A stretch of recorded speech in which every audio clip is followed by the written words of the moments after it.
Doom vivamos vivamos Epicureans. This is the Marvel Epic Collection Podcast one-shot edition. I'm your host, Nick Smith, and I'll be joined by Stojr in just a moment. We are participating in Kurtis Findlay's Epic Marvel Podcast Reading Club, and this one-shot is going to be our brief thoughts on today's issue, which is X-Men Annual number 5, Ooh La La Badoon. Although the way that is written on the splash page, let me pull up the comic viewer, and you can see that there, with the word Badoon all crinkly like that. I guess the way we ought to say this is Ooh La La Badoon. Something like that. I need to practice my movie announcer voice. Written by Chris Claremont. Pencils by Brent Anderson. Inks by Bob McLeod. Yeah. Not good, I know. It's fine.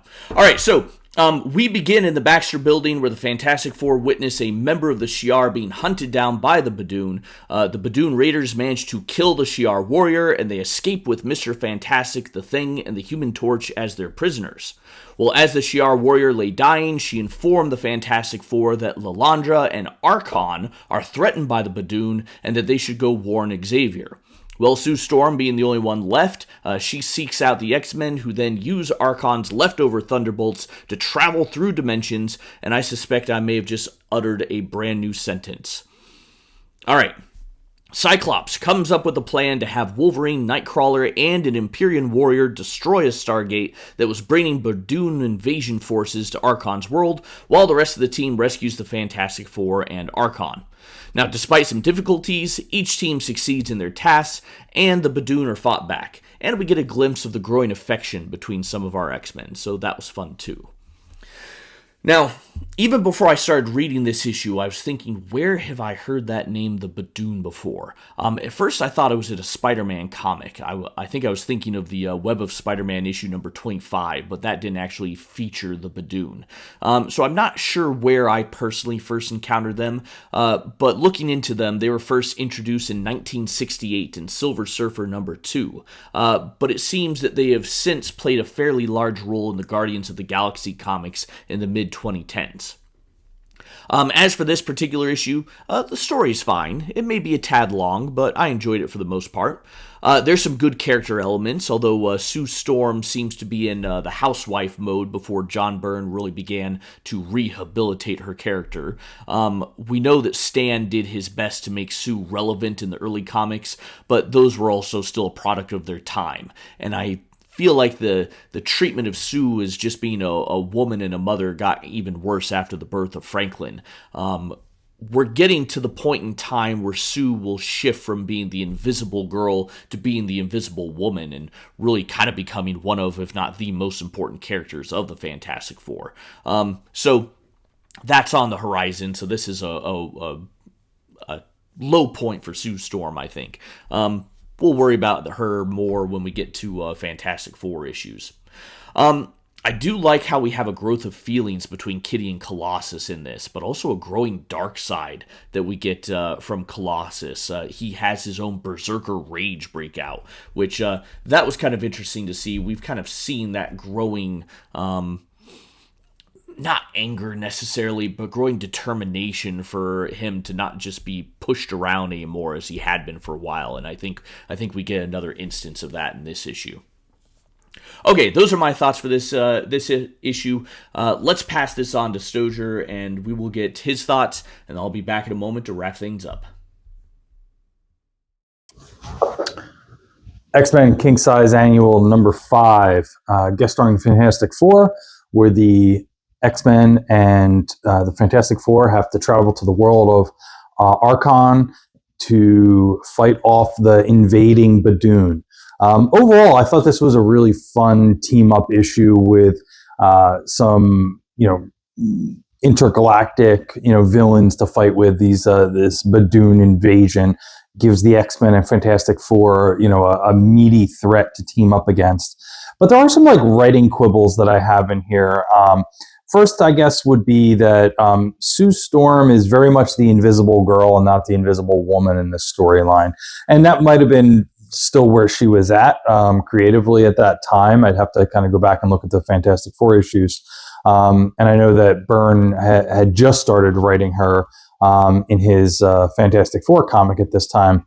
But there's a lot of this that comes off like, the worrisome housewife versus the, the one of the leaders of the Fantastic Four, or one of the, four core members of the Fantastic Four, and, where she's evolved into the strongest member to this day. So, the issue starts off with her being angry at everybody that she's been cooking all day, and that they're not making time for that. I also thought that the Shi'ar, person who the Fantastic Four stumble upon and who ultimately dies, looks a little bit too close to Lalandra. You kind of, maybe that's intentionally just to kind of make you think that it might be her at first, but that's just a little bit close to things. Sue goes to the X-Men to team up and go rescue the remaining members of the Fantastic Four. There's a fun little, running joke here of Kitty trying to put on different costumes and, try out new outfits. This one's a little bit better than the last one, as she's, evolving and trying to, make a name for herself. The X-Men ultimately go through here and, infiltrate where the Badoon have their stronghold, take over the central sort of battery that takes off of their individual lasers and things like that. There's a big fight with Colossus and this sort of monster, which is pretty cool to look at for the parts that you're able to see. Some of it happens kind of off camera, so to speak. You get the Thing doing its clobbering time stuff, which is also great. I thought that the team up of powers was very interesting. I'm not sure if, everybody's powers would still work this way with sort of the modern thought process for how Cyclops and Invisible Woman's powers work. But the idea of, kind of creating this tunnel for the optic blast to go through in order to take out that sort of central battery is really good. From a pacing perspective, it's a little odd to see Nightcrawler on a hospital bed and very injured on the left side of the page, and then on the right side of the page, he's perfectly okay and everything's fine. I know that there's a panel there that says that they have some healers or some ways to take care of him, but it would have been nice to sort of space that out a little bit. I also think I don't know that in Uncanny proper or in this storyline we've got any real explanation for why Cyclops is just back with the team, other than the fact that they kind of met each other again after issue 150 in the fight with Magneto. But Cyclops left the team because he was grieving Jean. He hasn't been gone that long in the grand scheme of things. So I guess he's back, but there's not really a lot of explanation about why he didn't just kind of go on his merry way by himself still after this. And I think there's a little bit of a problematic, Colossus kind of, getting shocked by, Kitty's beauty and her new outfit and things like that towards the end of the issue, which, can be very innocent. But, again, let's keep in mind that there's still a 5 or 6 year age gap there. And let's let them age into the proper, demographics before we start, having Peter have any sort of feelings or thoughts for Kitty. We'll see how that goes along the way.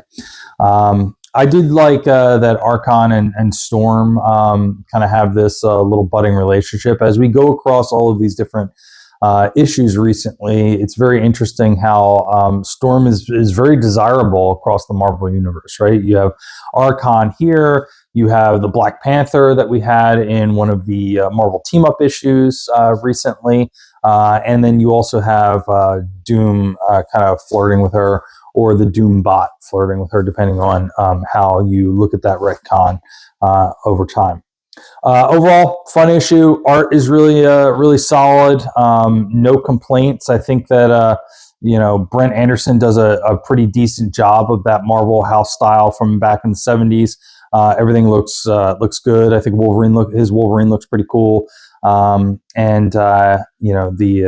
Nightcrawler stuff looks pretty good too. So no complaints from this issue, other than those sort of little writing quibbles that I have there. Looking forward to the Marvel Fanfare issues next.